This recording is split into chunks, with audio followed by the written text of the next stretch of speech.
맹구님, 네, 최근에 상담 많이 하셨잖아요. 네, 우리 구독자분들이 갖고 있는 고민들도 네. 상담자분들이랑 좀 비슷할 것 같아요. 아무래도 그렇겠죠. 네, 조금 더 적극적이냐, 적극적이지 않느냐의 차이니까요. 근데 이제 보통 상담을 해보면 투자의 본질적인 부분들을 약간 놓치고 있는 부분들이 있는 것 같아요. 쉽게 예를 들면 이런 거예요. 우리가 100m 달리기를 해요. 네. 몇 초 나와요? 저 13초요. 오, 빠르네요. 근데 본인은 한 50m 뒤에서 뛰래요. 네, 그러면 시간이 더 많이 걸리겠죠. 당연하죠. 그럼 억울해요. 억울하죠. 근데 만약에 전부 다 똑같이 뒤로 밀면 괜찮지 않을까요? 그건 괜찮죠. 괜찮잖아요. 네. 저는 투자가 약간 그런 거라고 보거든요. 사실 가격이 쫙 오르는 시기도 있고 조금 빠지는 시기도 있잖아요. 네. 근데 빠질 때 내 물건만 빠지면 내가 잘못된 거예요, 사실은. 아, 근데 만약에 다 같이 빠지는 거는 내 잘못이 거의 아니에요. 네. 그리고 다 같이 빠졌기 때문에 똑같은 입장이에요. 그렇기 때문에 어떻게 보면은 같은 기준, 같은 선상에서 똑같이 지금 출발할 수 있는 상태다.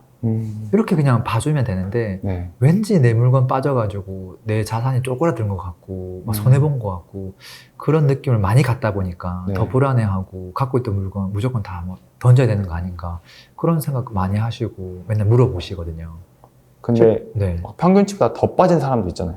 있기는 하죠. 네. 근데 그 상담 받으러 오는 분들도 그렇고 저한테 이제 유튜브 라이브 할 때 물어보는 분들도 그렇고 갖고 있는 물건들 보면 대체적으로 한 10%에서 20% 사이가 많아요.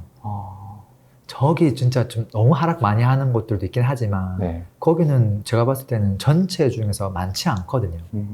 한 7, 80%는 대부분 다 비슷하게 빠졌다. 네. 왜냐하면 입지가 좋은 곳이라고 가격이 안 빠졌을까. 지금 뭐 뉴스에 계속 나오는 곳들 있잖아요. 네. 뭐 송파구에 있는 땡땡 아파트 뭐 20, 30% 빠졌다.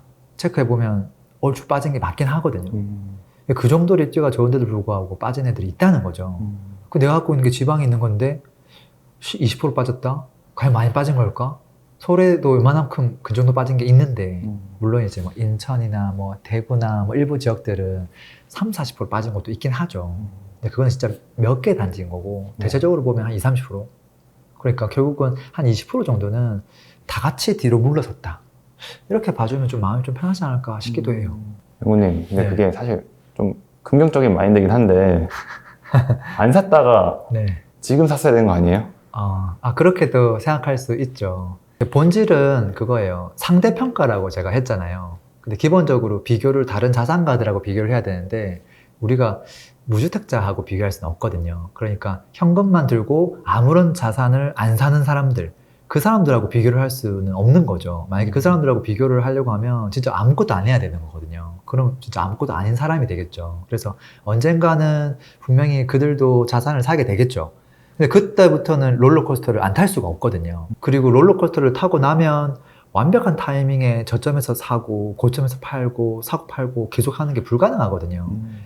비슷한 예시가 될지 모르겠는데 예를 들어 가게를 내가 오픈을 했는데 하필이면 그때 코로나가 딱 터졌어요. 그럼 그런 생각 했겠죠. 코로나 마무리되고 3년 뒤에 가게를 열었으면 참 좋았을 텐데 후회하겠죠. 그쵸. 근데 3년 뒤에 또 코로나가 아니라 뭐 땡땡땡이 또 터지면 어떻게 되는 거예요? 마찬가지잖아요. 그러니까 내가 어쨌든 그 시장에 발을 들이면 완벽하게 피해갈 수는 없다는 거예요. 부동산도 뭐 3년 뒤에 다시 또 장이 좋아졌다가 또 뭐 8년 뒤에 또 안 좋아지는 상황이 또 올 수도 있는 거고 어떻게 될지 모르잖아요. 그래서 결국은 우리가 어떻게 할 수 있는 문제가 아니라고 보거든요. 그러니까 지금은 하락을 겪더라도 시간이 지나면 결국은 저는 자산을 가지고 있는 사람이 그 후에 웃는다고 봐요.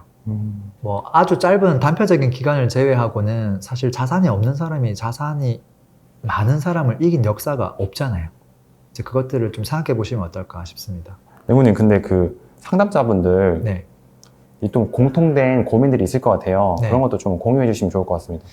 보통 뭐 여러 가지 있죠. 일단 보유 물건을 언제 팔면 좋을지, 급매로라도 지금 빨리 정리를 하는 게 맞을지, 그 다음에 이걸 정리하고 나면 왠지 서울에 있는 똘똘한 재개발로 갈아타면 어떨지, 뭐 그런 것들 고민하는 사람이 있고요. 그 다음에 또, 이 급지에 구축 아파트 갖고 있는데 이거 어떻게 하면 좋을지, 또 혹자는 이제 신도시에 분양권 들고 있는데 어떻게 하면 좋을지, 왜 이게 좀 이걸 등길 쳐야 될지 말아야 될지, 이런 게 고민이거든요.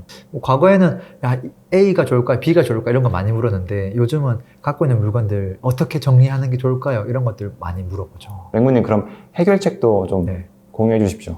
일단은 뭐 개개인마다 상황이 다르기 때문에 제가 공통적으로 이렇게 지금 뭐 말씀드릴 수 없기는 한데, 그냥 만약에 대중적으로 한번 적용을 해본다면 저 같은 경우는 그렇게 할 거예요. 일단 내가 갖고 있는 물건에 대한 투자 금액에 대해서 먼저 검토해 볼 거예요. 그러니까 현재 이 물건이 깔고 있는 돈이 얼마나 큰가, 그리고 그게 시간이 조금 지났을 때 추가적으로 내 돈이 얼마나 더 들어가야 되는가, 그래서 총 얼마의 돈이 묶이게 되는지, 왜냐하면 그 묶이는 돈을 내가 지금 끌고 갈지 말지를 선택해야 되는 거기 때문에 그 금액 크기가 어느 정도인지를 체크해 보는 게 좀 필요하고요.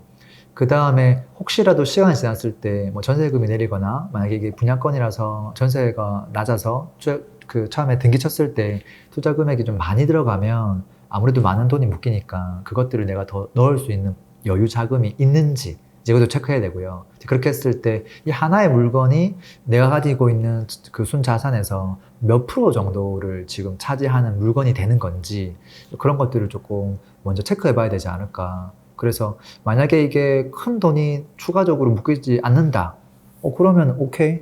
그리고 이 물건 자체가 급지도 이만큼 괜찮다, 1급지다, 그러면 뭐 급하게 팔 필요가 없는 거죠. 근데 그게 아니라, 야, 이거 여차하면은 처음엔 내가 1억을 넣었는데 한 1억 넘게 더 넣어야 되네? 그러면 이게 2억이 넘게 묶이네?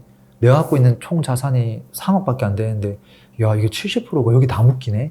이제 이러면 이제 이 물건을 내가 들고 가기가 부담스러워진다는 거죠. 그런 경우는 좀 정리하는 것들도 고려해 볼 수 있겠죠. 두 번째는 이제 그 물건에 대한 미래 가치를 판단하는 거예요. 첫 번째는 내 상황을 판단했다면, 두 번째는 그 물건에 대한 가치를 판단하는 거거든요. 그래서 지금은 전반적으로 다 빠지고 있을 수 있지만, 이게 조금 교통정리가 되고 나면, 그리고 나면 나중에 올라가는 날들이 올 텐데, 그때 얘가 잘 치고 나갈 수 있는 입지, 그런 물건이 맞는지, 그런 가능성이 있는지, 그걸 체크하는 거고, 이제 그것을 체크할 때는 당연히 그 도시에 대한 변화 가능성, 이게 만약에 신도시라서, 이제 시작한 신도시라서 시간 지나기만 하면 인프라가 계속 좋아진다, 그러면 변화가 이제 계속 있는 거니까, 그러면 긍정적으로도 체크해 볼 수도 있겠죠. 그 다음에 또 한 가지는 뭐냐면, 매매 가격의 가치뿐만 아니라 전세 가격에 대한 변동성도 같이 체크해 주면 좋을 것 같아요. 지금은 뭐 입주가 없어서 전세가율이 굉장히 높고 안전해 보이지만, 한 2년 정도 지났을 때 입주 폭탄이 떨어질 수도 있거든요. 이제 그랬을 때 분명히 내가 갖고 있는 구축은 경쟁력에서 신축 대비 밀릴 거예요. 그러면 전세 가격이 확 떨어지겠죠. 그럼 2년 뒤에 괜찮을 걸 생각했는데 갑자기 생각도 못한 추가 투자 금액이 또 들어갈 수도 있고, 그렇게 됐을 때 더 많은 돈을 깔고 앉아야 되는데, 그 돈을 깔고 앉아서 내가 이 정도의 입지, 이 정도 구축을 들고 가야 될 이유가 있을까? 이게 만약에 물음표가 뜬다고 하면 사실 그 전부터 조금 매도를 준비하거나 그럴 수도 있겠죠. 일단 입주장을 만나게 되면, 특히나 구도심에 있는 아파트들이 지금은 전세가율이 꽤 높은 지역들이 있지만, 입주하는 아파트가 대단지가 들어오게 되면 보통 그 매매 가격의 50% 정도가 전세가율이 맞춰지거든요. 그러면 신축 아파트가 전세가율이 50%에 맞춰지면 옆에 있는 구축 아파트들은 그것보다 무조건 낮아져요. 그러니까 내가 지금 갖고 있는 물건이 전세가율이 한 60인데 여차하면 얘가 한 40%까지 떨어져 버릴 수 있는 거예요. 이제 그런 것들까지 체크하면서 이걸 내가 어떻게 정리하는 게 좋을까, 그 매도 계획을 수립하는 게 조금 필요하죠. 그리고 뭐 이런 것들 다 검토한 다음에 마지막으로 내가 이제 급하게 좀 팔고 싶은 물건이 있을 때 이거를 이제 갈아타게 할 수 있는 물건이 충분히 있는지를 검토한 다음에, 정말로 갈아탈 만한 가치가 있는 게 보이면 정리할 수도 있는 거고, 그럴 필요가 없으면 더 가져가면 되는 거고, 그리고 좀 시간 날 때 좀 새로운 분야도 같이 검토하고, 뭐 그러면 좋지 않을까, 뭐 그런 이야기를 주로 제가 좀 많이 드리는 것 같아요. 배우님, 근데 이제 좋은 얘기 많이 해주셨지만 네. 그래도 사실 좀 마음이 힘들 것 같아요. 네. 또 어떻게 좀 마인드 컨트롤 하면 좋을까요? 마인드 컨트롤. 요즘에 환율이 얼마죠? 1,400 막 40원씩 하더라고요. 1,400이 넘잖아요. 네. 근데 얼마 전까지만 하더라도 뭐 1,100에서 왔다 갔다 했거든요. 그러면 역으로 이야기하면 우리나라의 돈의 가치가 30% 정도 하락한 거예요. 근데 사실 아무도 미국에 있을 걸 그랬어. 괜히 한국에 있어가지고 내 자산이 30% 쪼그라들었네? 너무 슬프다. 어떻게 해야 되지? 하고 상담하러 오는 사람 아무도 없어요. 네. 제가 봤을 때는 30% 쪼그라들었거든요. 근데 환율 가지고 그런 생각을 안 한단 말이에요. 근데 부동산 자산을 갖고 있는 사람은 그 생각을 많이 해요. 네. 제가 봤을 때 입장은 똑같거든요. 그래서 과거에 머물러 있으면 저는 조금 더 우울해진다고 봐요. 이제 어쨌든 이게 투자의 본질은 상대평가라는 걸 좀 생각했으면 좋겠고, 그 다음에 그런 것들을 생각 못하는 경우는 보통 어떠냐면, 밤마다 아파트 베란다 창 이렇게 탁 밖을 바라보면서, 저 어떻게 하지? 내가 괜히 열심히 하려고 시도하다가 결과가 다 안 좋아졌네 하면서 잠도 안 오고 막 그러거든요. 그래서 그렇게 하기보다는 오히려 조금 미래를 생각하고 준비를 좀 해 나가시면 어떨까. 그러니까 내 몸이 좀 바빠질 수 있도록. 오히려 몸을 바빠지게 하면 그런 생각할 시간 자체가 없거든요. 그렇게 조금 삶을 좀 변화시켜 나갔으면 좋겠고, 두 번째는 이제 생각의 전환이 좀 필요한 것 같아요. 지금 전국이 조정을 받고 있는데, 뭐 최근에 한국은행 총재가 그런 얘기 하더라고요. 내년 더 힘들 거다. 지금 뭐 자산 더 내려가야 된다. 뭐 경제가 먼저다. 지금 자산이 먼저가 아니다. 뭐 그런 얘기 하거든요. 역으로 이야기하면, 야, 지금도 어려운데 더 어려워진다고? 그러면 내가 원했던 그 순간이 사실 다가오는 거잖아요. 가격이 확 떨어지면, 반값 되면, 그때 진짜 내가 다 주워 모아야지 라는 이야기를 막 입에 달고 살았단 말이죠. 네. 근데 그게 진짜 만약에 온다면, 그러면 더 좋은 기회가 있는 거 아닌가? 그런 생각을 가지고 좀 열심히 돌아다니시면 좋을 것 같고요. 그리고 이제 멍하게 있기보다는 당연히 미래를 좀 준비해야 된다고 봐요. 아무것도 안 하고 그냥 손 놓고 있는 분들이 있거든요. 저 같은 경우도 뭐 어제 저녁에도 임장 갔다 오고 뭘 자꾸 본단 말이에요. 새로운 것들에. 그래서 저는 그렇게 생각해요.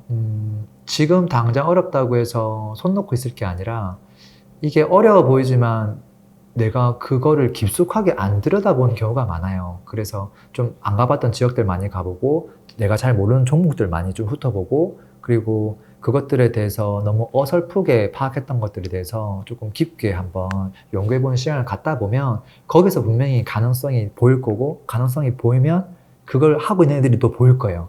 그러면 진짜 확신을 가지고 나도 할 수 있게 될 거라고 보거든요. 그래서 지금보다 조금 더 적극적으로 움직이시면 좋지 않을까 싶습니다. 오늘도 들어줘서 감사합니다. 행복한 하루 되세요. 피스!